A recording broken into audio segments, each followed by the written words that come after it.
Assalamualaikum dan salam sejahtera.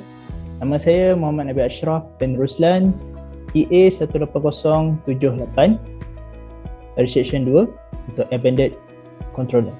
Okey, hari ini saya akan explainkan sedikit tentang sistem TIC, coding untuk sistem TIC. Jadi di sini kita tengok kita akan letak mula-mula include STM32. Kenapa? Sebab kita menggunakan microcontroller STM32. Kemudian di sini daripada void hingga ke integer main adalah salah satu declaration untuk coding. Void delay millisecond, integer CTR equal to 0. Kemudian ni integer main hingga ke pengakhirannya adalah salah satu proses keadaan apa yang kita perlu buat untuk coding. So kita tengok daripada sini, mula-mula kita letak RCC APB2NR. APB2NR adalah peripheral clock enable register dan equal to 04. Kenapa 04? Kalau kita tukarkan kepada binary, dia akan menjadi 100, 0100.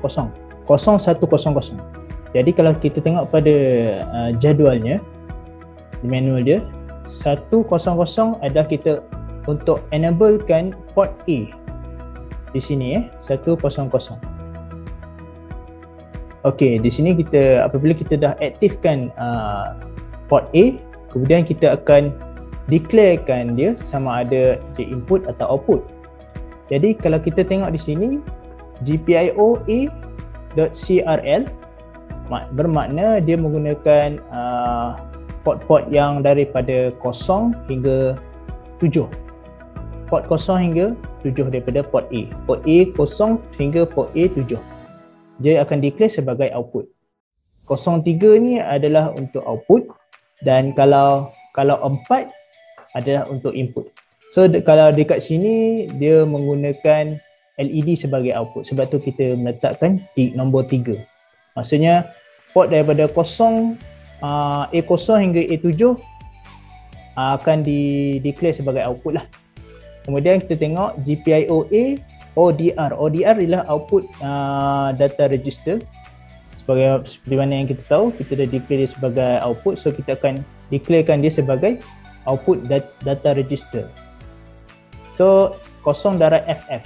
So 0.FF ni kita akan mulakan dengan LED dalam keadaan yang tak menyala lah. Kemudian seterusnya GPIOB and output data register equal to 0.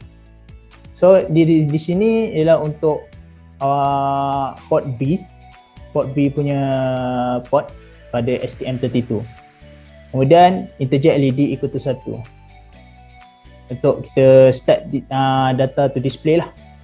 Kemudian while, proses seterusnya adalah proses while, di mana kita menggunakan GPIO-A ODR equal to LED. Kita menggunakan LED. Kemudian dia ada delay sebanyak 2 juta yang declare sebagai timer atau dikenali sebagai timer lah, delay untuk proses yang seterusnya yang digunakan untuk sistem TIC. Kemudian dari sini LED akan menyala, LED akan berganti-ganti tukar menyala sebanyak sehinggalah dia akan kembali kepada asalnya. Contohnya LED daripada sini dia akan bertukar, dia akan kembali ke tempat asal dia. Ini adalah proses LED equal to LED equal to 1. Okey, kemudian kita tengok kepada void delay millisecond, integer delay. So di sini sistem TIC.load, di mana dia akan load delay 2 juta dan akan aktifkan sistem TIC control 0.5. Kenapa 0 darab dengan 5? Ialah disebabkan kalau kita tukar 5 kepada binary ialah 101.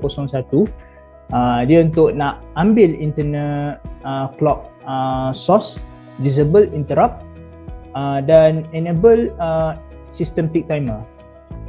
So kalau kita tengok proses yang seterusnya, while tanda seru ni sistem TIC control 0 darab 100 ialah untuk monitor counter flag, untuk scan bit yang ke-16 pada control register. Seperti mana yang kita tahu, ia akan kawal status. Okey, status contoh bila counter tu dah reach kepada kosong, so timer tu dah tak digunakan lagi lah. So bila dia akan equal to kosong, disebabkan ada tanda seru ni, so dia akan menunjukkan condition yang true. So dia akan pergi ke seterusnya ke proses ni lah. Kemudian untuk GPIOB ni, ODR ialah untuk segment reset to 0.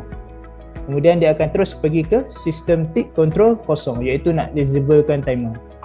Jadi itu sahaja daripada saya. Saya Muhammad Nabi Ashraf bin Ruslan. Sekian, terima kasih.